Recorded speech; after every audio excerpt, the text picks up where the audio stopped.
In today's video, I am going to teach you how to use pivot table timeline slicers in Excel. If you already have a pivot table set up with a date field, this feature can make it much easier to filter your data by time. Instead of using complicated menus or manual filtering, the timeline slicer lets you click and drag across the dates you want to review.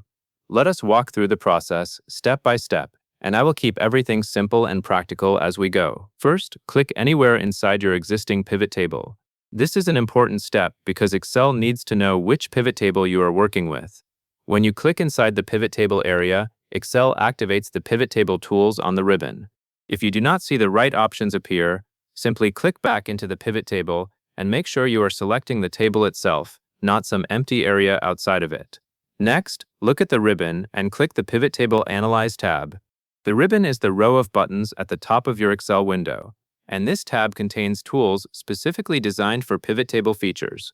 As soon as you select this tab, you will notice additional controls related to analysis, field settings, and interactive elements like slicers. Take a moment to confirm you are on Pivot Table Analyze, since the timeline option will be located there. Now, after you are on the Pivot Table Analyze tab, click the Insert Timeline button. This action tells Excel that you want to add an interactive timeline slicer to your report. In many cases, Excel will open a small dialog box after you click Insert Timeline. The goal here is to choose which field should be used as the timeline, so you can filter by dates in a clear, visual way. When the Insert Timeline dialog appears, check the box next to your date field. This tells Excel which column or field represents time for your pivot table. If your pivot table includes multiple date-related fields, make sure you select the one that matches the dates you want to filter. You should see the list of fields inside the dialog, and the date field should be one of the available options. Clicking the checkbox ensures that timeline will be connected to that date data. Once the correct date field is selected, click OK.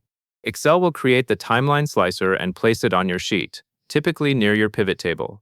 After it appears, you can interact with it right away. You should see a set of timeline controls that correspond to the date range in your data, often with a visual bar or segments that represent different time periods. At this point, your timeline slicer is set up and connected to your pivot table.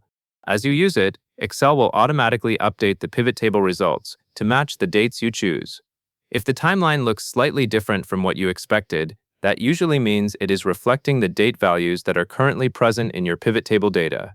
The slicer will only allow filtering based on the dates available from your underlying dataset. To make the most of it, remember that the timeline is designed for quick filtering. You can use it to narrow your view to a specific period, such as a single month or a range of months, depending on how your dates are distributed. Because it is connected to your pivot table, the timeline provides a direct visual way to explore changes over time. That covers everything you need to know, and that is all there is to it.